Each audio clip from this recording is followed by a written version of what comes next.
Hello, Boston, Massachusetts. It is Wednesday, January 8th in Boston, Massachusetts, the United States, Canada, and Finland. And this is a show called What Chaos, presented by Prize Picks. Download the Prize Picks app today and use code What Chaos. Get $50 instantly when you play $5. Prize Picks. Run your game.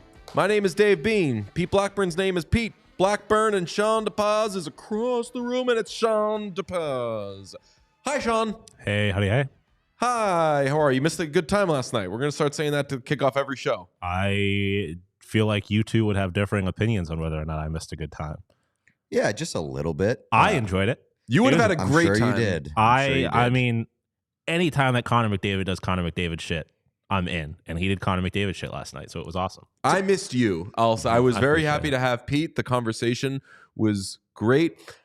I just haven't watched good hockey games when I go to the Garden, though. So, it was a bummer for. I will get into it. I wanted more out of that game because I wanted the Bruins to be competitive, and they have been beaten worse by worse teams than what happened last night. So I know that we're in a big reactionary kind of mood with the Bruins because how many times can they suck this bad? But I wanted a good hockey game. I got to see the Oilers show out. I'm never going to complain about that, but those two teams have played good games against each other, and we didn't see one last night. Yeah, so I had like a little bit of hope that it would be a good game, but essentially that game looked like how I thought it would look. We talked about it before the game. Like the Oilers are one of the hottest teams, if not the hottest team in the league right now, and the Bruins have lost basically every game since coming back from the break. They stink, baby, and they lose pretty bad to good teams. They had been very good at home recently, though. What was it, like 6-0-1 or something like that over the last 7 at home? Or maybe it was 7-0 over the last 7? Sure, but it didn't look like it last night. The Oilers are just like on a different planet than the Bruins right now. So I expected them to get smoked, and boy, did they ever get smoked. I'll say last night, we're going to have a full breakdown, but last night is the type of thing that's bad for business. We love being in this little weird content game that we are in.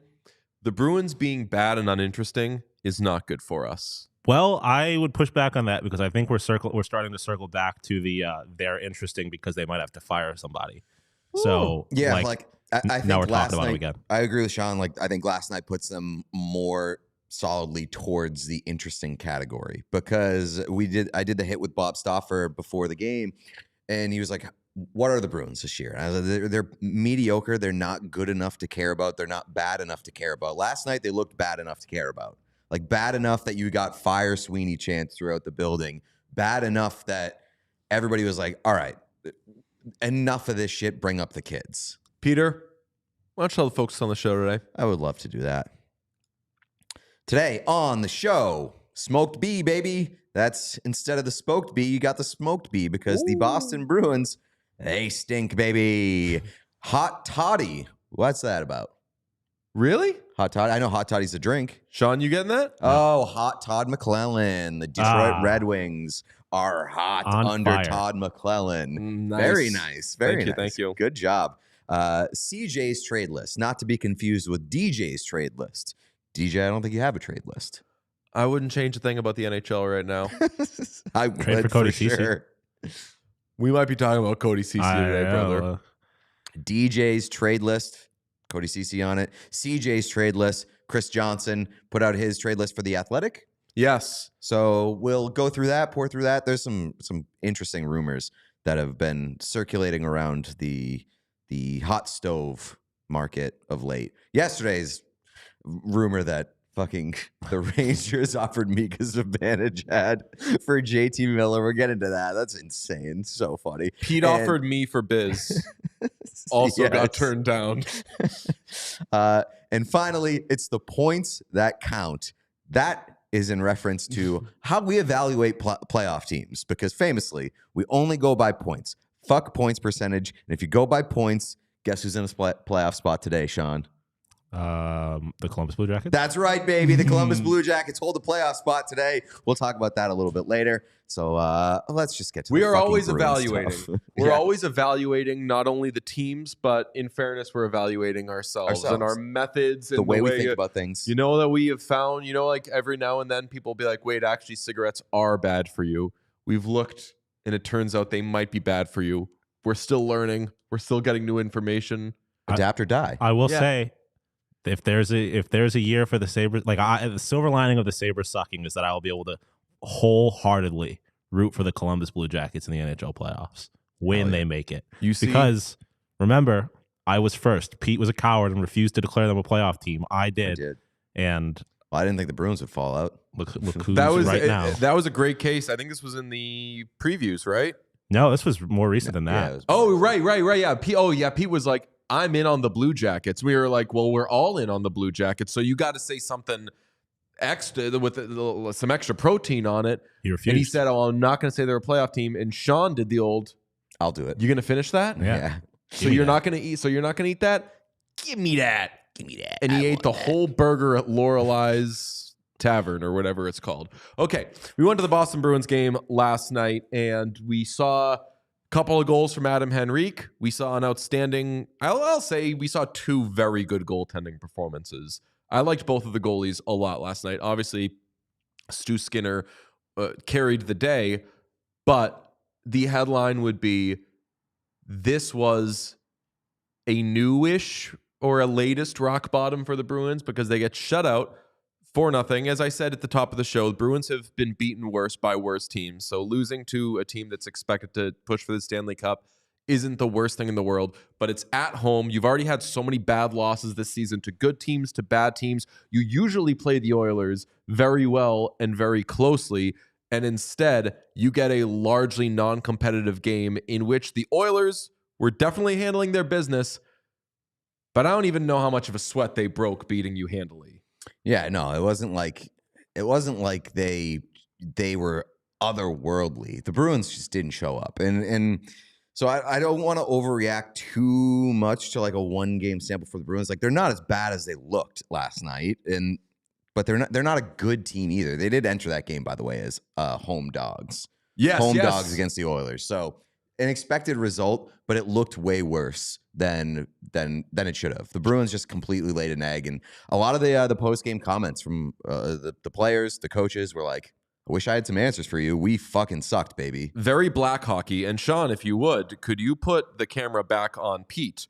Because the aesthetic of Pete talking about the Bruins with a Bruins jersey and googly eyes behind him is a beautiful thing, and with the Fleet jersey next to him. Because the only Boston team I recognize. That's Boston's team. We're Fleet heads. It's all good. Yeah, that was... You guys are Fleet heads. What's that? You guys are Fleet heads. Have you decided... are you a Victoire head? I think I'm a Victoire head. Oh. I full transparency, please don't attack me. Mr. PWHL has not watched a whole lot of PWHL this season. It's a little hard when they're playing at the exact same time as the NHL. But... misogynist. Based solely off jerseys. Yeah, who's your favorite PWHL player? That's not fair because you could actually... I could name players. Taylor Heisey? Yeah, same. But favorite jersey, Victoire jerseys. So I said I was going to choose my team once the branding came out. Okay, so the game actually began in very interesting fashion because Nikita Zadorov had an end-to-end rush that by the time he was at the blue line in my head, I was like, all right, so does the tweet, do I just do like Nikita Zed and then do like ORR of for the, and before I could figure out how would you compare Nikita Zadorov to Bobby Orr, Nikita Zadorov had seemingly not even tried to score, and he just ran over Stu Skinner and lightly injured him. And I love you so much, Nikita Zadorov, but that was a big dead dove, do not eat. I don't know what I was expecting kind of moment. He apologized later. He did. He did say he apologized. He's a gentleman. and a scholar. You know what? There was a cool moment at the beginning of the second period as the teams were coming out.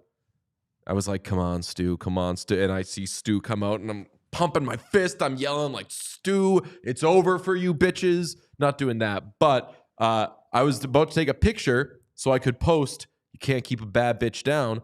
And as I'm like trying to focus on Stu, Nikita Zadorov comes into the picture, gives him a little tap. Stu gives him a little tap back and a little like, hey, I probably did mean to do that, but I'm sorry that I did it. I do think it was very funny. There were like 3 highlights of the game for me in terms of just funny outcomes. Nikita Zadorov ending up with a penalty on an end-to-end rush in which he like could have easily scored a goal, but instead doesn't score and takes a penalty. Unbelievable outcome. Extremely funny. While things are hitting rock bottom for the Bruins, I will give a positive.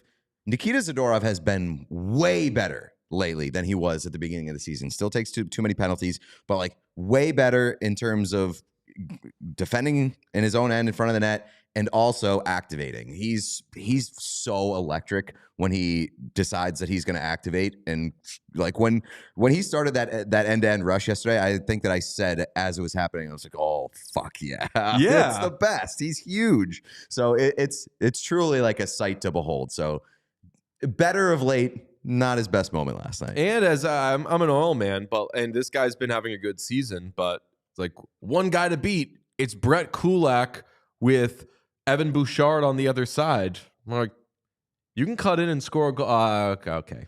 Just going to kill the goalie instead. But I did think after the game, I was like, what would have happened if he scored a goal there? And the Bruins went up 1-0. And granted in these games, the Bruins usually do score first. And then the Oilers kind of chase them until they take it to overtime and then eventually win.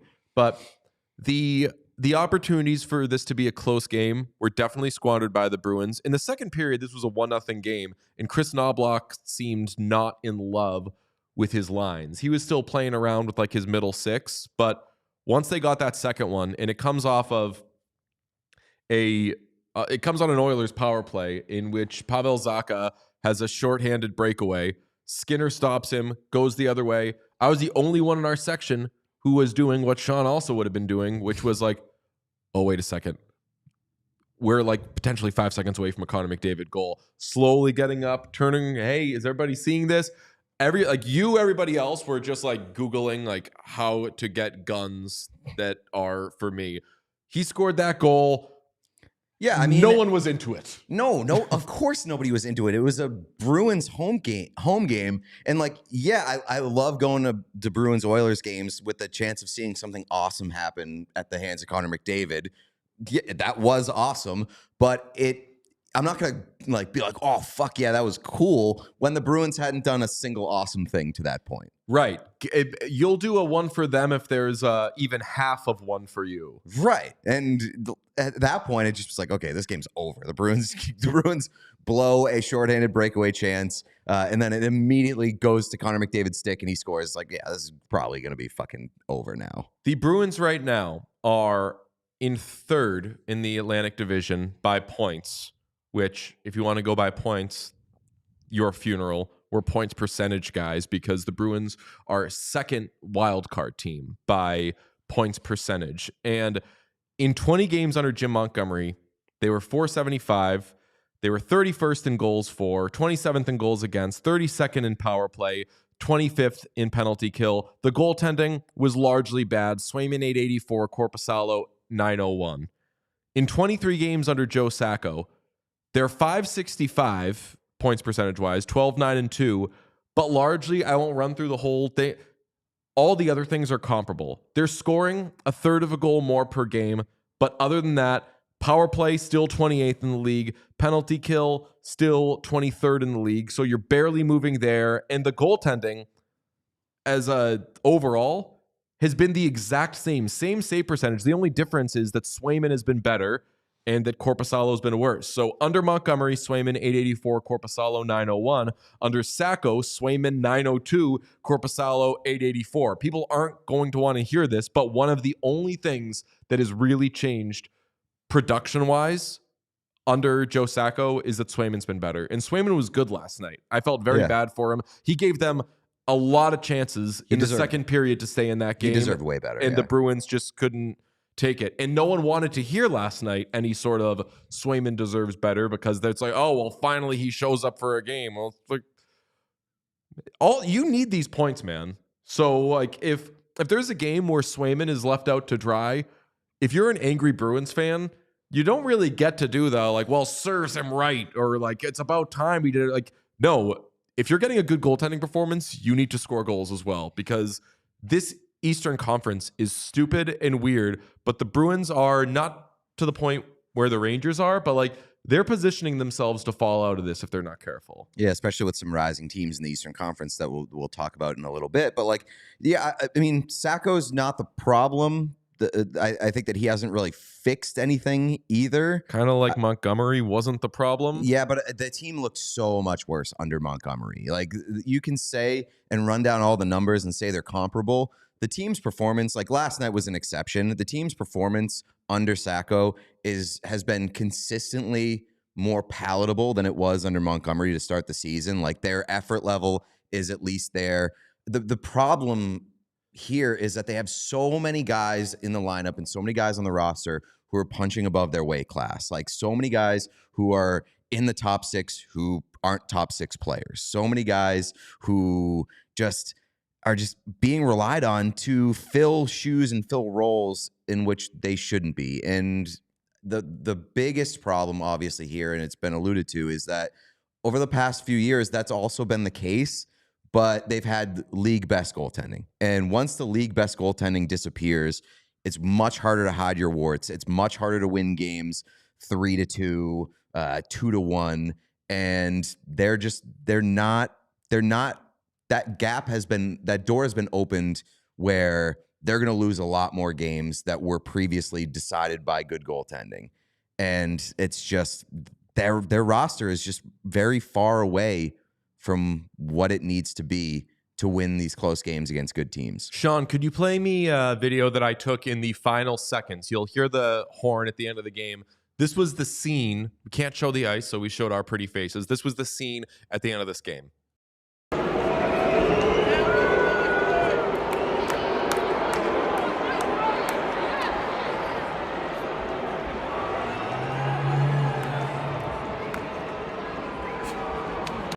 Now, the reason the boos weren't louder is because there weren't as many people as there were 10 minutes earlier in the game, because people just dipped out. And when they weren't booing, and they were booing throughout the night, like even during the course of play, usually boos are reserved for end of a period, after a goal or something.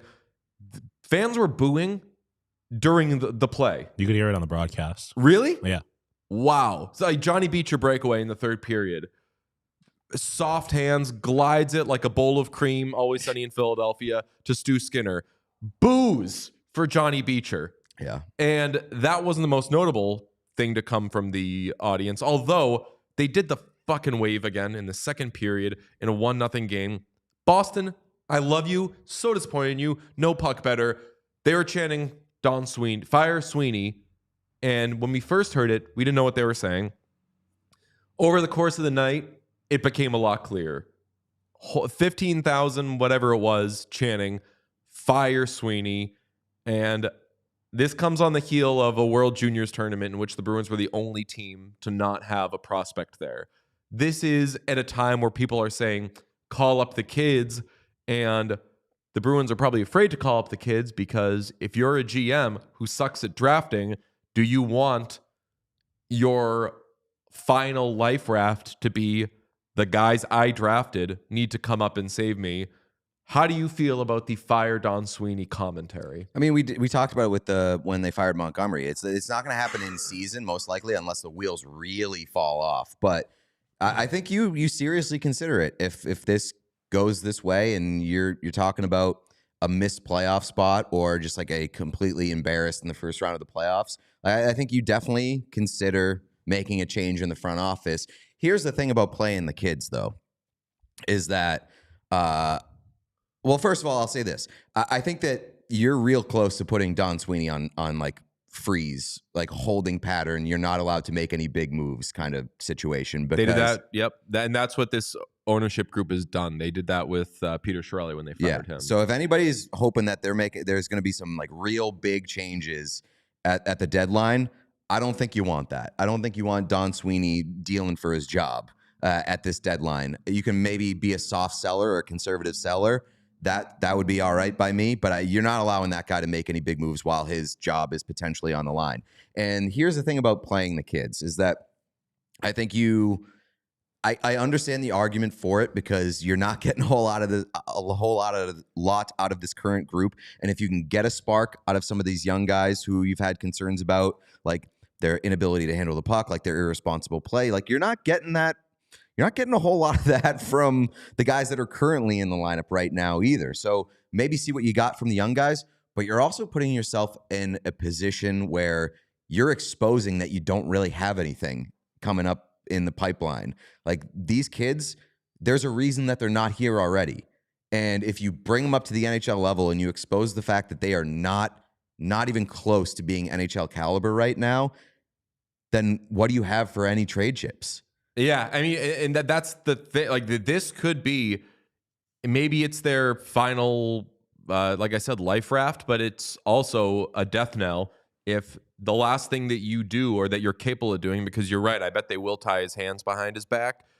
If the last thing you can do is try to have players you drafted save you, and the players can't play, which, with all due respect to Fabian Lysell, Matthew Poitras, and everything, track record-wise, you should guess, based on the other players that this guy has drafted, they're not going to be very good NHL players. You just have to assume that. I hope that they prove otherwise because they're different people and they're their own people and everything. But if they call up these guys to save them and they stink, well, then there's not even a conversation anymore. Okay, well, then what can you do? You put together a bad NHL roster and your reserves and your futures, which this is a prospect pool that regularly, and I'm not kidding, regularly is ranked last in the NHL. Yeah. 32nd or 31st. It was 31st this past year by Daily Faceoff. It was 32nd the previous year. The Athletic in their annual rankings like always has them 32nd or 31st. So I don't know how Don Sweeney gets out of this. I do agree with you though.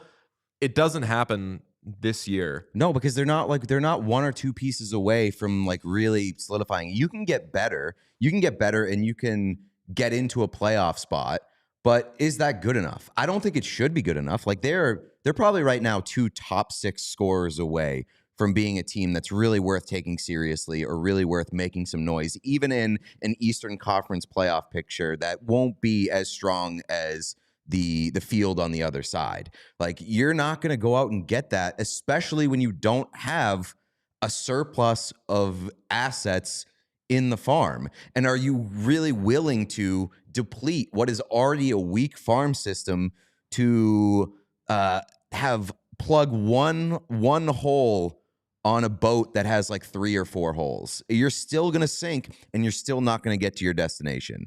It's a good way of putting it. Both of those players, by the way, Lysell and Poitras, are okay right now. Lysell, 18 points in 25 games in Providence. Quite frankly, he was better last year.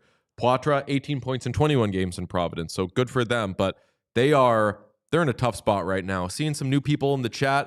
If you are watching us for the first time, checking us out, make sure you smash subscribe. We would very much appreciate it. Wubbs succinctly sums it up. Boston's in no man's land roster-wise. And I think that's a really good way of putting it. It's where I've put the most famous team for me for being in no man's land for so long was the Minnesota Wild, where they weren't good enough to take seriously, but they weren't bad enough to find themselves at the bottom of the league. And that's the worst place to be because you can't like fix yourself that quickly.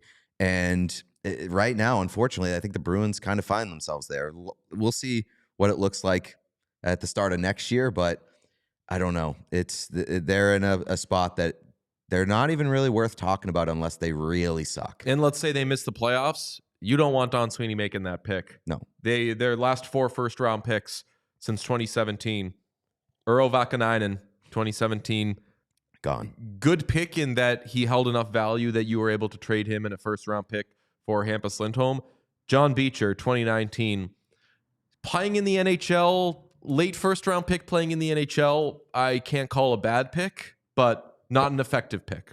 No. Not a big impact pick. That's, again, one of those guys, like, if this is a good team, John Beecher's probably not on it. Fabian Lysell, 2021. Jury's out. Dean Letourneau, 2024. No way of knowing. He's a long ways away anyway, but he's tall, and we like him. But that's all to say, since Charlie McAvoy in the first round, and I guess Trent Frederick, respect to Trent Frederick, we love you. This isn't a group that nails high picks anyway. So they do have a first-round pick next year. They have their next 3 first-round picks, which is nice. Don't have a second or a fourth. But if you're going to try to retool this, rebuild this the right way, you don't want to fall all the way to the bottom. You want to nail your 13th, 14th, 15th overall pick, which has proven to be difficult for this group, famously, if you go back to 2015. Some last notes on this game and everything. Stu Skinner, 26 of 26, technically does not get a shutout because he splits it with Calvin Pickard, even though Pickard came in and didn't face a shot on goal. Nice one, Bruins, by the way. Here's the backup deal. Goalie. Let's not get punched on him. Here's the deal. If you're a goaltender and you make 100% of the saves in a game on your side, you got a shutout. That has to be the rule. Got to change it. I don't care if you don't play a full 60 minutes. If you face and stop 100% of the shots, then that's a shutout. I'll tell you what. The Oilers have kind of repeated a lot of their motifs of last season. What if I were to tell you that since November 1st, Stu Skinner has a .912 save percentage? What if I were to tell you that since December 17th, he has the second best save percentage in the NHL at .937? He was awesome last night. Consistency is the name of the game with him, but Stu Skinner is now entering Stu Skinner mode. Endearing. Yeah. I mean, sorry, Tony Mass. That was awesome. And another awesome thing in my life is HelloFresh. Did you know this about me? I did know that about you. I like tasty seasons. And with HelloFresh, you get farm fresh, pre-portioned ingredients and seasonal recipes delivered right to your doorstep. Skip trips to the grocery store and count on HelloFresh to make home cooking easy, fun, and affordable. That's why it's America's #1 meal kit. You can check out the HelloFresh market for over 100 add-on items like desserts, quick breakfast, snacks, and a lot more. This month, they even have items to help wow a crowd with minimal effort on your part that not everyone has to know. I should tell you this as well, that you could step out of your recipe rut. If you're in one, I'm not, I do HelloFresh, and you can make fun, flavorful meals without needing to hunt for specialty ingredients. HelloFresh pre-portioned ingredients mean less food waste. We absolutely love it. So you can get 10 free meals at HelloFresh.com/free chaos, applied across 7 boxes. New subscribers only, varies by plan. That's 10 free HelloFresh meals just by going to HelloFresh.com/free chaos. Today's show also brought to you by, you guessed it, our best friends at Bauer Hockey, because nothing beats the sound of fresh steel cutting through the ice, and you can hear that every time after getting a fresh buzz with the Pro Sharp Bauer Advantage Skate Sharpener. It's perfect for all hockey players, families, or teams. The sharpener is fully automated, and it's extremely easy to use as long as you have power. You can get perfect edges anytime, anywhere, and it has built-in goalie skate mode, so even your tendy can stay sharp. So to learn more about the Pro Sharp Bauer Advantage Skate Sharpener, or to see where you can find it in stores, you can head to Bauer.com/ProSharp. We have a little bit of a breaking news report type thing from Andy Slater, who is a Florida guy, talk show host, on-air personality. I break news, says his bio. Don't hurt yourself. Pat yourself on the back with that one, Yeah. Andy. But he says, Slater Scoop, the Florida Panthers will host the NHL Winter Classic at Lone Depot Park in Miami. The game will be on January 2nd, 2026 versus the New York Rangers, sources said. We don't have a dog in this fight or any sort of scoopage ourselves. This is half of what we heard. Half of what we heard. We heard that it was going to be against the Bruins. We're not reporting anything, but we heard Panthers at the Marlins Park hosting the Bruins, and I said cool.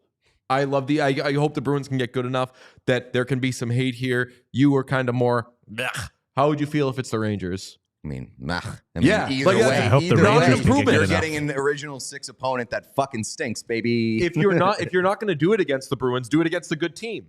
Right, exactly. I mean, it's somehow a downgrade to go from the Bruins to the Rangers. I have more faith in the Bruins being good next year than the Rangers being good next year. Also, January 2nd. Oh, Not interesting. New Year's Eve or New Year's Day.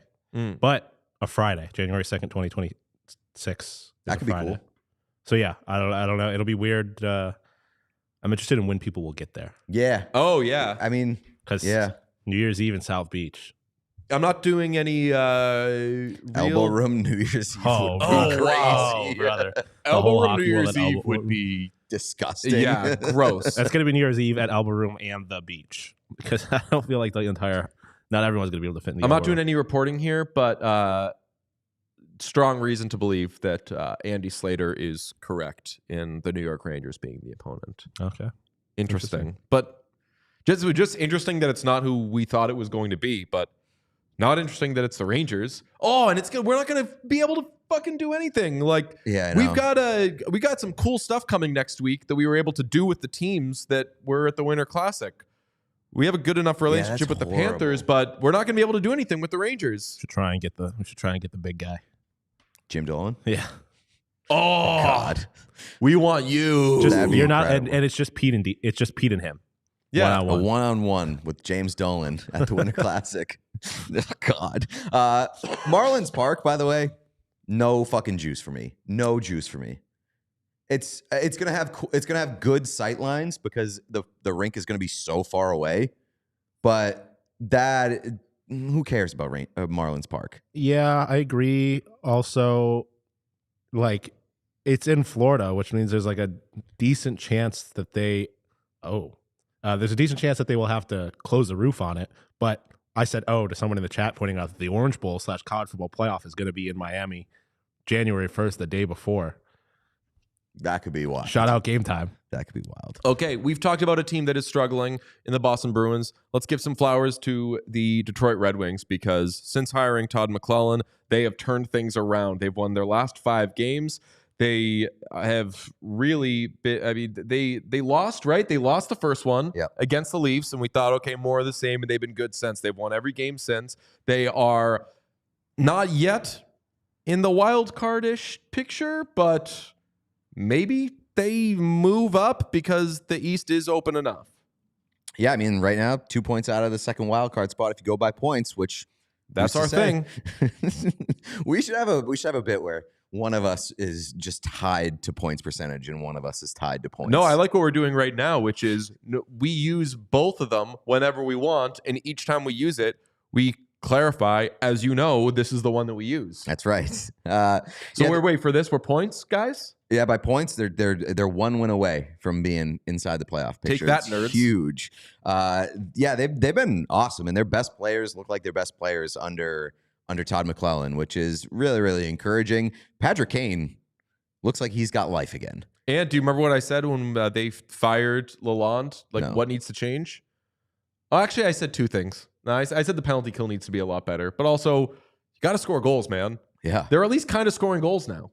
Yeah, and a lot of them come from Patrick Kane. He's got 4 goals over his last 5 games, 8 points, and they're just absolutely killing it with him on the ice. 13-1 against opponents with him on the ice over the last 5 games, or the last 6 games. So, shout out to the Red Wings. The league is more interesting now than it was like 2 weeks ago. You got the Habs, you got the Red Wings, you got, we could be in like changing of the guard watch right now in the Eastern Conference based off what we've seen over the last couple of weeks. The Canadiens surging, the Red Wings surging. You've got the Blue Jackets in a playoff spot. The Bruins look like they're in danger of falling out. Like right now, the Toronto Maple Leafs, the absolute class of the Atlantic Division, like the absolute class, I guess maybe not, of the Eastern Conference because the Washington Capitals sliding backwards too. Killed by yours truly. I know. By yours truly. Right now, I think you could say the Toronto Maple Leafs are the class of the Eastern Conference. You could, but I would rather say the Columbus Blue Jackets are the class of the Eastern Conference, because if you go by points, which some people go by points percentage so you can kind of project how it looks, we have found that the more effective method is to go by points, as that is a known commodity. Yeah. We want the bird in hand, if you will. So we go by points to determine that the Blue Jackets are a wild card team. That's true, because points percentage makes the assumption that you're going to proceed with that clip. It takes out the human element. That's right. And so points percentage is an AI type of thing. Robot refs. We're more eye test. How many points do I see when I look down? That's what it is. And by points, you got the Columbus Blue Jackets, 42 points in 41 games. Pretty good. Penguins, 42 points in 42 games. I know that's a little points percentage-y, so we're going to stay away from that. Senators, 41 points in 39 games. We're not going to guess what the Senators are going to do, though. So can I ask maybe like a real Sophie's Choice kind of question right now?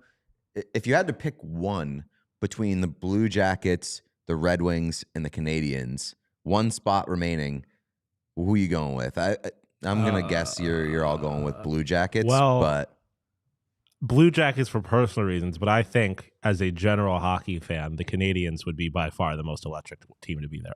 And also, I mean, I say that, but at the same time, that was my biggest takeaway from the Detroit trip is like, give that building a reason to get excited, and this place will be awesome too. Oh, but the Nationwide Arena, this postseason, it's going to be like bring your own cannon. I think especially all things considered with this season, like you kind of really, everyone should want the Blue Jackets to at least make the playoffs. I completely agree with you that Canadians would be the most electric to watch because like they're going to lose.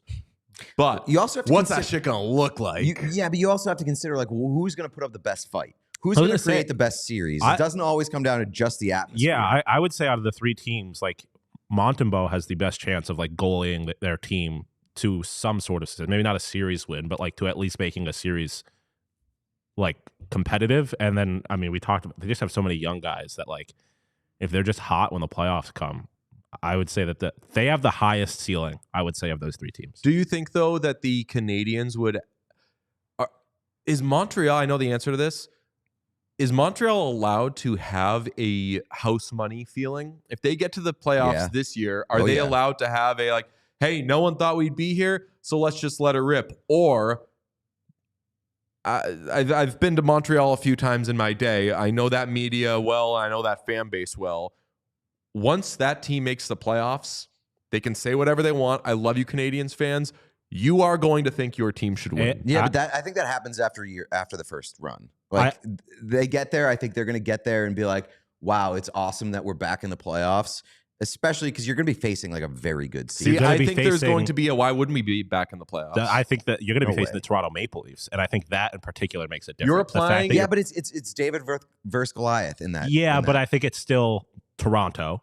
I think every Canadian market probably hates Toronto just a little bit, and it's like, again, it's Toronto, so it's like. I mean, we know they're going to lose at some point. Why can't it be us that knocks them out of the playoffs? I'll say, Pete, I think you're applying the average fan base mindset to a uniquely deranged. I don't want to say this like disrespectfully to Canadians fans, but like the level of pride congeals and forms, and it makes something that is not quite like we invented hockey type thing, but like we're the Montreal fucking Canadiens. And I think that there wouldn't be as much of that, boy, we have no business being here. Let's have some fun. I'm not going to say like they're not going to come with the energy of we have no business being here, but I think they're going to come with the energy, if they get there, the energy of nobody thought we'd be here. So like we already exceeded expectations. This is the beginning of something. And then after that playoff series, no matter how it goes, they become all right, now you're all in fucking trouble. Yeah, it's what the Houston Texans used to be. Like Texans would make the playoffs, lose in the wild card round, and as the game was ending, the announcer would be like, "Tell you what though, watch out for the Texans next year." Yeah, coming years. I don't think Canadiens fans will have any fun during that series. But as soon as it's over, they'll be like, the cup is ours next year. They'll have some fun. I mean, they'll have fun. The Canadiens are fun enough. But I maintain that, like, out of those three teams, I think they have the best chance of giving a Toronto or a Washington, like, legit trouble. I think that they have the most pop potential. Like, they have the most, like, wow, this team's kind of electric, whether they win or lose. I think the best chance probably comes in terms of, like, making it a competitive series, probably comes with the Columbus Blue Jackets, just based off of how hard they play and kind of how much they have the ability to maybe grind down another team. I will say also, like if we're in a situation where like one of these teams wins one of the first 2 games on the road, like going back to Montreal seems like the worst of the 3. I think all 3 of the atmospheres would be electric, but going back to Montreal after losing home field advantage, especially if you're the Toronto Maple Leafs, seems like a nightmare. You have not lived until you have seen a Canadiens home playoff game pregame presentation. It's unbelievable. I said this last night at the Bruins game. Like having gotten my first Canadiens, even like a kind of a relatively meaningless regular season game, their pregame presentation is so fucking cool. That stuff bothers me so much. Like, not that it being cool bothers me, but it's just like there's no reason everybody can't do this. There is. Like, not all the buildings have, like, their building has like this very grand sort of I mean, I get that atmosphere. there's certain things like that, but I'm just saying, like, in general, like, I've been to Sabres games, like Bruins games, like, they don't really do anything all that special before the game starts. And, like, there's certain teams that do, and it's just like, why not? Because they have the right people in place. And the Canadiens presentation pregame is so cool because there's very little speaking to it. Like it speaks for itself. Yeah. I was gonna say I mean, granted, I haven't. The last time I was there, and I guess no, they've been in the playoffs since. But like I want to say 2016. Like they use technology to their advantage, but it's not a ton of bells and whistles. No, the aesthetic of the Vegas. ice and the things that they will project on the ice look amazing. But you were saying this, it's fix you. They play fix you, and you get crazy ass chills, and you wonder how people are supposed to play a hockey game after that. And I'd have to like think hard and come up with a list or whatever. But a lot of the best atmospheres I've seen have been Canadian teams at home. Respect to you, Toronto. I've been to Leafs home playoff games. I've just been like, this team's gonna lose. I mean, I think like even like real Leafs fans hate the home atmosphere. Yeah, right. But Vancouver, there's not enough of like the Leafs fans. That's what I'm saying. Like they can't get in the building. That's why they hate it. Vancouver for the Cup is like you're at a different event than you've ever attended in your life. Oilers, even when they were down 2-0 and then 3-0, you can just send Hunter out there waving a flag and have Tony Brar be like, "What up, everybody? You're at an Oilers playoff game," and the atmosphere just from the organic passion is going to knock your socks off. You know what Winnipeg's like. Let's get to Chris Johnston's piece in The Athletic, which is amazing. It ran today, and it's a list of 20 plus players who could potentially be traded, and was running down it, and it's very well put together. If you have an Athletic subscription, I recommend you go to it because the layout is very nice. Everything is collapsible. I believe this article is free on The Athletic. Oh, I got in without subscription. Smart move from The Athletic. Sean, if you would just flash up some of the names that are on there. They're ordered, and we put up some of the more interesting ones. You got Elias Pettersson, JT Miller, Ivan Provorov, Rasmus Ristolainen is number 4 on the list, which is very interesting. Number 5 is Chris Kreider. And then at 10, you've got John Gibson. 11, Trent Frederick. 15, Bo Byram, very interesting. 19, friend of the show, Taylor Hall. 20, friend of the show, Cody Ceci. I got thoughts on pretty much everybody on this list. We can have our pick of the litter here. Let's probably start talking about numbers 1 and 2, which are the centers on the Canucks, Elias Pettersson and JT Miller. Pete, how do you feel about the JT Miller talk, especially with the Rangers getting a little creative in their offer yesterday? Yeah, I mean, we heard yesterday. I don't love it. Like, I don't like the idea of the Canucks trading either one of those guys because I think they're both really important, both to their future and in now. But obviously, they're in a weird position where they may not believe that they can move forward with these 2 guys on the roster, and I think they both have individual unique concerns to them. Like Elias Pettersson is obviously the guy that you should prioritize as a franchise because his ceiling's higher, he's younger, He's like a cornerstone of your team, but there's also concerns there about like sometimes he disappears. Sometimes he disappears in the playoffs. Sometimes he's just like a little soft. And if the Miller thing, if you want to put that on Pettersson and like him, and just like I don't know specifically what's going on there, so it's hard to like make a who's right and who's wrong kind of thing. But at some point, like if you have two of the most important players on your team that can't coexist, they both have to take ownership of that.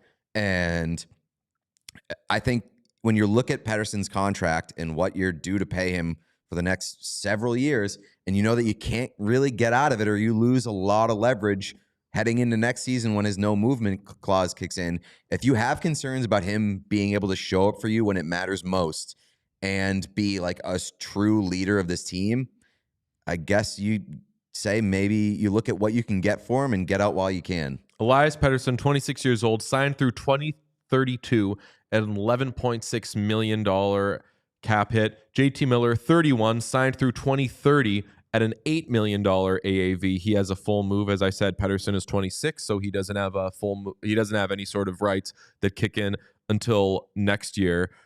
Bad spot for the Canucks, because if it weren't for this drama that, by the way, I'm not going to be an asshole to fans. I'm just going to be an asshole lightly to anybody who was so dismissive of the thought that there could be any fire where there was smoke with the Pettersson and Miller thing, because the team is basically, I mean, players have kind of commented on it by this point, but that was true. This is clearly true.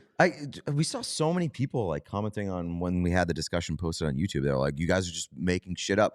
Just because the team and the players, like specifically those two individual guys, say that you're making it up, does not mean that it's true. Like, this is happening. You think that both of these guys would be on the trade block, that JT Miller would have been sent home if this wasn't true? Everybody is saying that this is true outside of like those two guys. Even guys in the locker room are acknowledging that it's kind of it's true. And like, think of the guys who are talking about it. Chris Johnston. Yeah. I've known Chris a long time. I've never been like, man, he's really throwing shit out there to see what sticks. Elliot, the safest human being in the world, endearing. Like, that guy will not, even down to team abbreviations, will not make a mistake. Think that Elliot's just throwing that out there? So obviously there's truth there. How do you feel about Ivan Provorov? Third guy on the list. He's a UFA at the end of this year.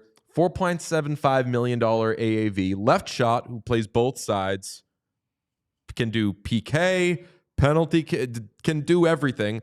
I would say not an elite player. No, I mean, but I think ideally a third pairing. I'd say a good third pairing guy. Yeah. I think I have my problems with him are mainly that he is the number one defenseman on this list of acquirable defensemen, because you look at, if Provorov and Ristolainen are the two top defensive available guys on the market, it's a bad year for defensemen on the market. And I like, it's hard not to specifically think of like the Edmonton Oilers. The Edmonton Oilers, their biggest need right now is a right shot defenseman that they can put probably on their second pair. Josh Brown looked good yesterday. Yeah, but I mean, I'm kidding.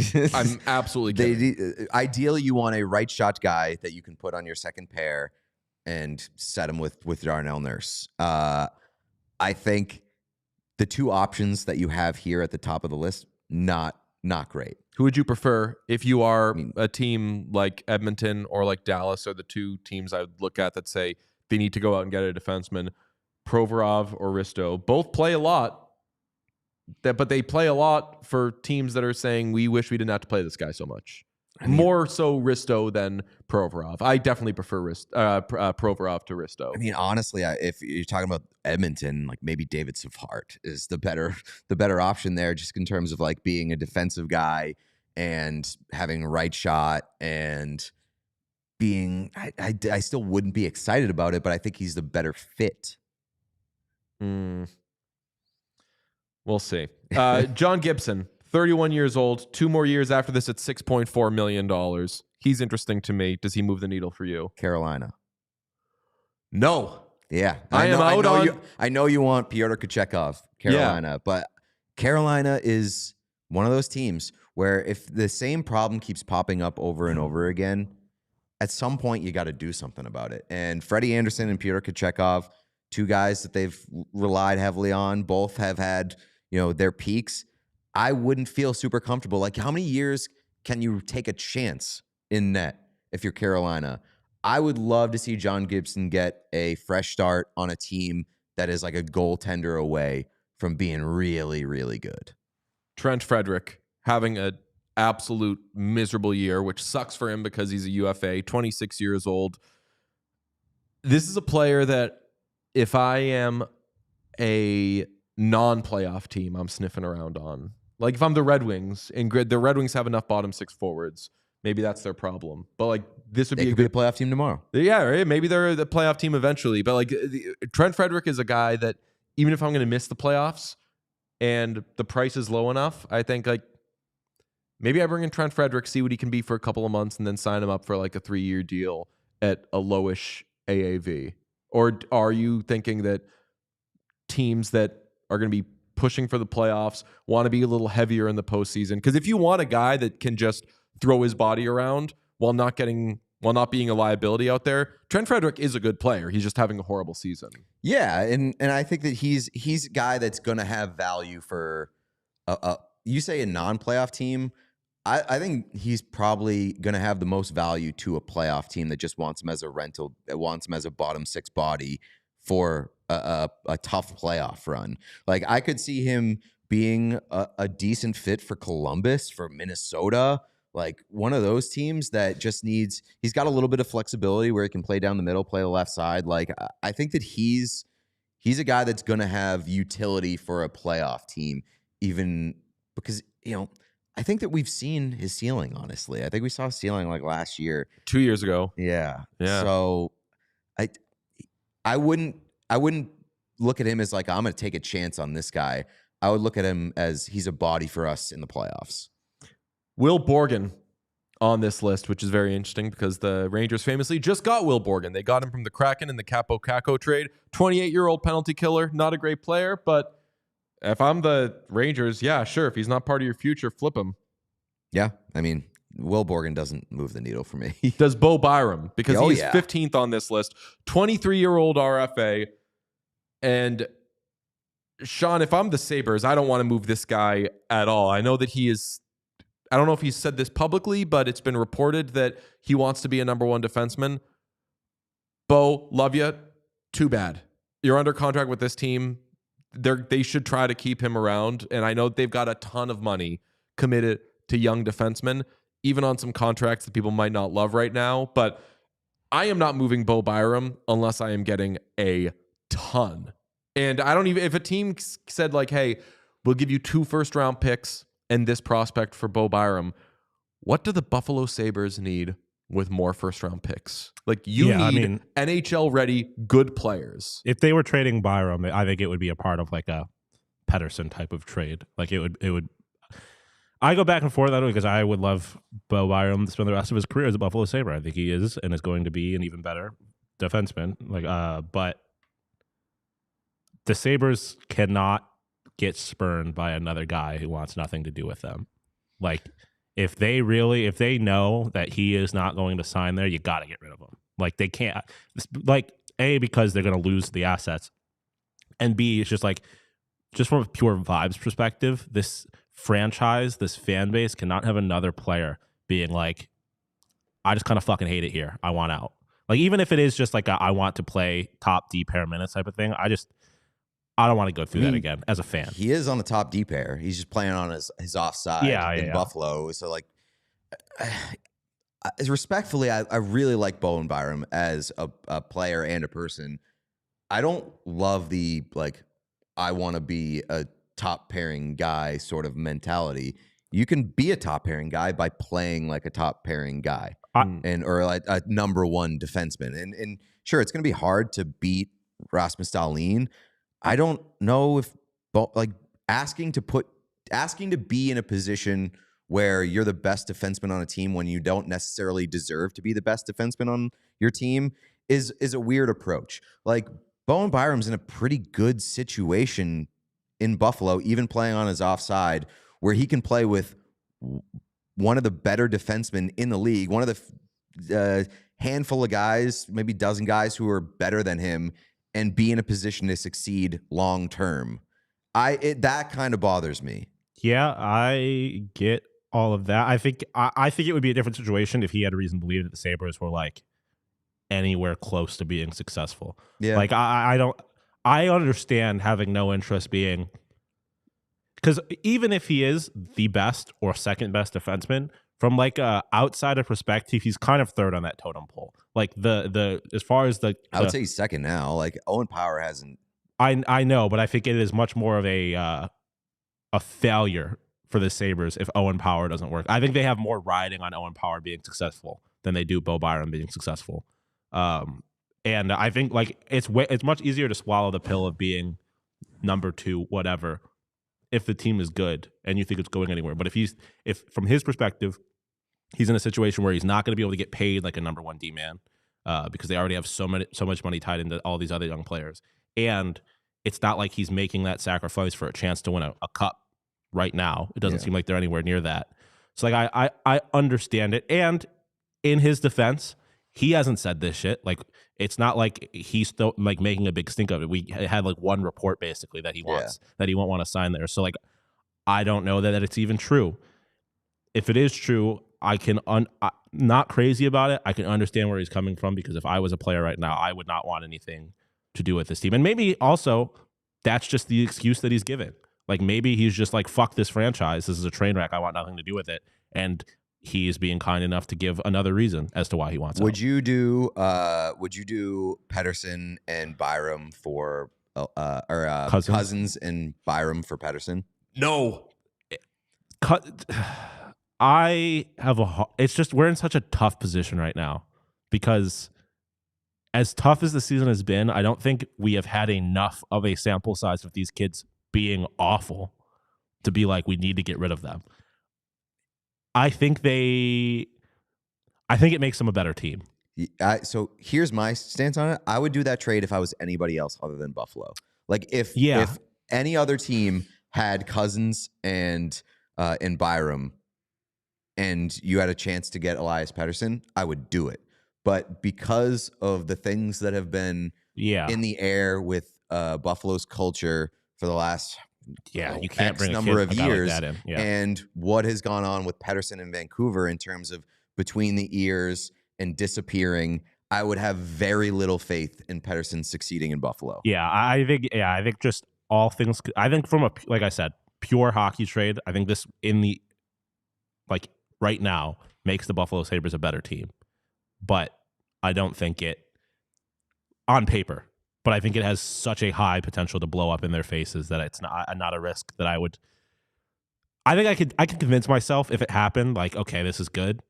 But as it sits right now, I don't think I'd be crazy. If you are losing the talent swap, you need to be getting back a SpongeBob font winning player, captain type of guy. And I think of, all due respect to Elias Pettersson, like I think of Elias Pettersson and Dylan Cousins and Bo Byram in a kind of similar vein in terms of like what is their makeup.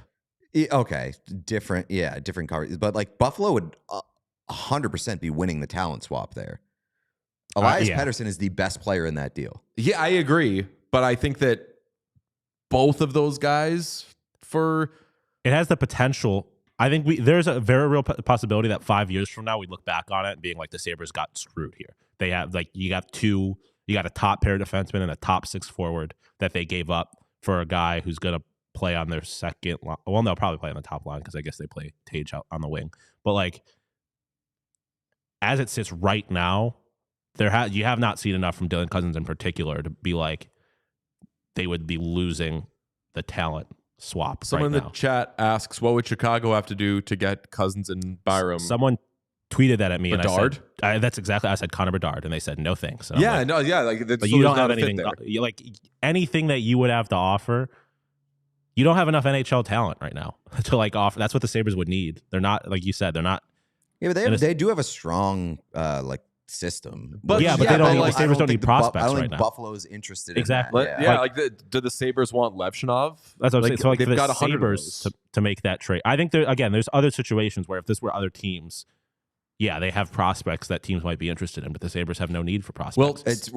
Elliot Friedman said in his written 32 thoughts that the Detroit Red Wings are poking around on Dylan Cousins, and I would love that as a fit for Dylan Cousins, because Detroit needs guys down the middle, and he kind of fits their timeline, and I think that he would make them a much more dangerous team and would be put in a position to succeed. The question is, what the fuck would Buffalo want in return from Detroit? And nothing that, again, similar to the Blackhawks, that Detroit would have any interest in giving up if they're trying to be successful. Like, they're in the same position, obviously different in the standings. They're the same position in the Sabres right now, though, where they're like maybe a move or two. If one or two things goes right, we're a playoff team. You're not giving up Dylan Larkin. You're not giving up DeBrincat. You're not giving up Raymond. Like, you're not giving up any of the players that the Sabres would have any interest in. Chat, thank you very much to the people who are saying they are new. Smash subscribe on the YouTube. It helps us a lot. Speaking of the Blackhawks, how do you feel about Taylor Hall? UFA, $6 million cap hit. Not producing a ton, 8 goals in 39 games this season. I think 13 assists, but can still skate. I think the GAF is still there for him. Just hasn't looked particularly good in Chicago, and maybe he can blame that on Chicago, which is to say I think that the price to get his services would be low. It would be low, and I know I said Don Sweeney can't swing it, but like I think a lot of teams that Taylor Hall has previously paid for make sense again, and the Bruins would be one of them because he's a guy that would be an upgrade in their top 6, even though he probably shouldn't be in a top 6 on a good team. He's an upgrade for what they could have in their top 6. I think most likely he's going to go for a low price to a team that is on like the fringe of the playoffs. Columbus Blue Jackets, anybody? What's that? Columbus Blue Jackets, anybody? Oh, Taylor Hall and JVR on the Columbus Blue Jackets. I would move. Taylor Hall back to Buffalo would be so funny. I mean, for Dylan Cousins. Yes. No, I don't think that he has. I'd cry myself to sleep. The Edmonton Oilers. Let's wrap up this trade talk with another friend of the podcast, Cody Ceci, who is also a UFA and is playing top minutes on the Sharks. Would not be playing top minutes on the team that acquires him. Right shot defenseman. I think we all agree more third pairing-ish if he ends up on a playoff team. I've got a team in mind. Do you think the teams at a low cost should be sniffing around Cody Ceci? I got one for you. Go on. Dallas Stars. Okay. Dallas Stars. I've got one for you. Yeah? The Buffalo Sabres. Their third D pair is a train wreck. You know what? Free agency, Cody Ceci to Buffalo Sabres, I like. Yeah. I just they need. I would not be upset at anything that they did to try to shore up the bottom of their defense. How about the Edmonton Oilers? I mean, that's the other. That would be right shot defense. I would So have to. good. I'm rusty on my CBA-ish stuff. Can they trade back for him? I think so. I wouldn't know if it's a CBA thing. I'd have no idea. I think did they no, they didn't retain money on the deal. I'd have to check. I would like him on the Oilers, but I would more like a. I think he would be a really good fit in Dallas. You're right. I mean, their third pairing would still kind of stink, but Ilya Bushkin wouldn't be playing. yeah, I mean, honestly, that's a pretty good fit. People would make fun of it, but like Dallas's right side needs a little help. Can you imagine that playoff round? Stars versus Oilers. Stars versus Oilers. I was gonna say, like, imagine Leon coming down the wing against Cody Ceci, and I'm like, respectfully, Leon would just fucking eat. But what do we have? They say this chat saying they can't reacquire CC. Right, within a year, I believe, is the Really? thing. Yeah. Well, now I'm scared. That's Him on unfortunate. Florida is interesting to me. Oh, The chat suggested Florida. yeah. I'm not too sure of like what their defensive situation is really like, but in a vacuum, him on the Florida Panthers is interesting to me. Well, I'll say the players that had the most juice that we just discussed were Dylan Cousins and Cody Ceci. So those are going to be the two that we really keep an eye on. I don't think Dylan Cousins is getting traded. I just want to say that. I don't think he's getting moved. I think it would be a mistake. I think the chances that it's a mistake are quite high. Yeah. Yeah. I mean, again, unless it's unless it's one of those Buffalo deals. Like, I don't know if I'd trade him for JT Miller. Like, we haven't talked about JT Miller potentially going to Buffalo, but like JT Miller could be a valuable asset to the Buffalo Sabres, both as a player and as a guy who just is mean to everybody in the locker room. I was going to say, he's going to come in and be like, I'm pissed about some shit, okay? Yeah.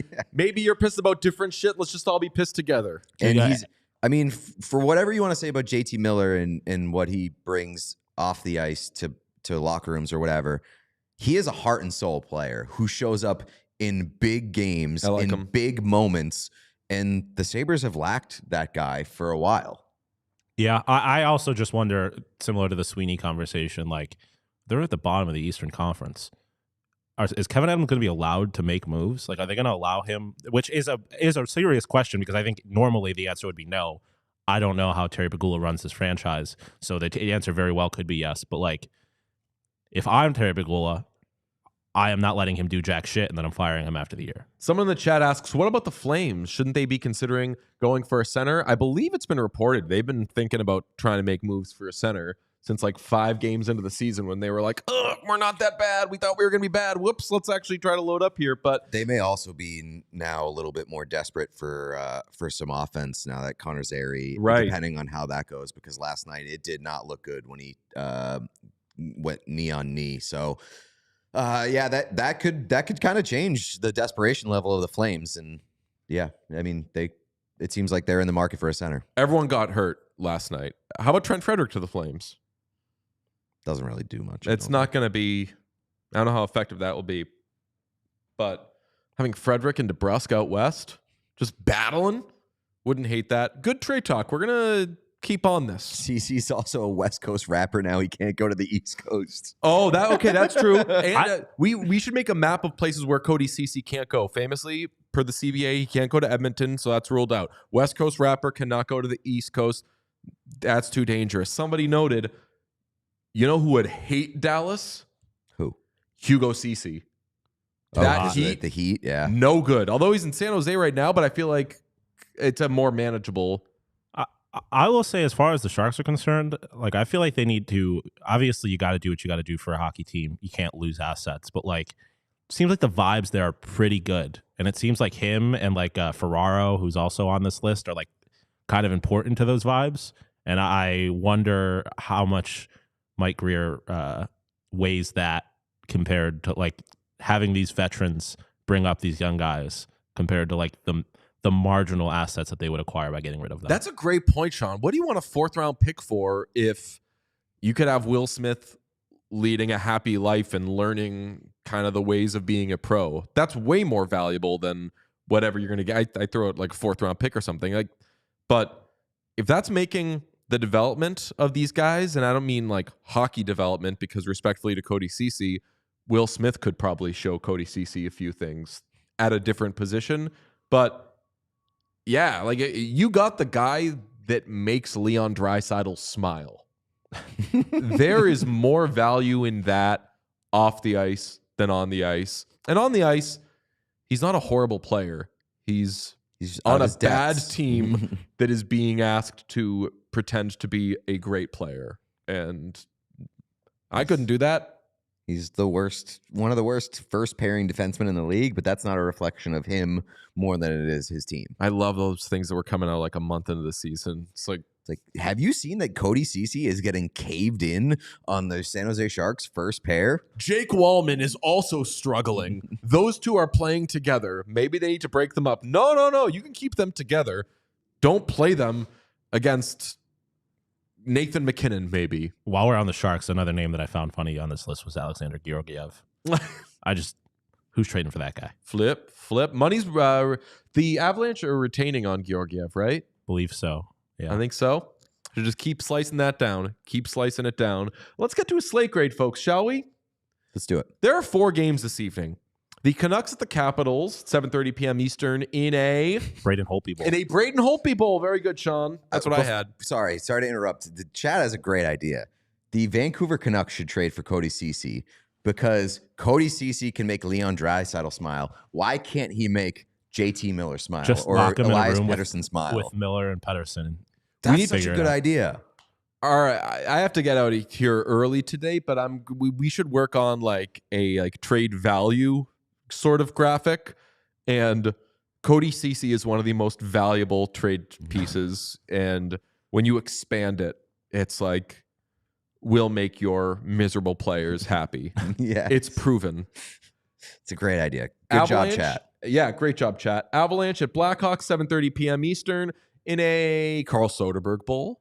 That's a Carl Soderberg Bowl. It's also an Andrew Burnett Bowl. Panthers at the Hockey Club at 10 p.m.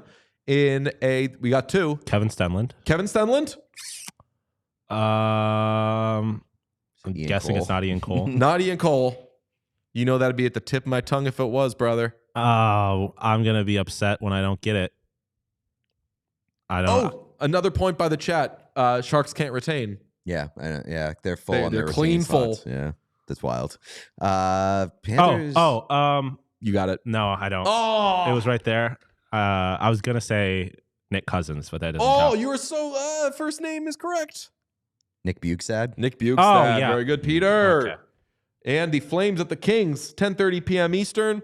That is an easy Jerome McGinley Bowl. Yeah, it is. That's a Jerome McGinley Bowl. Any others? Flames Kings? There's got to be some easy ones there. Oh, a Tyler Toffoli Bowl. Oh, yep. We have that. A Dion Phaneuf Bowl. A Derek Forbort Bowl, of course. What am I saying? A Milan Lucic a Bowl. Grant Fuhr Bowl. Oh, yeah. Okay. A Dan Quinn Bowl. A Brad Richardson Bowl. A... Ollie Okinen Bowl. Oh, A yeah. Milan Lucic Bowl. Yeah, I said that. Oh, you did? Yeah, Okay. a Cam Talbot Bowl. So there's some good ones there. Very good. Robin Regeer. What's that? Robin Regeer Bowl. I'm thinking this is an A-, but Canucks at Capitals.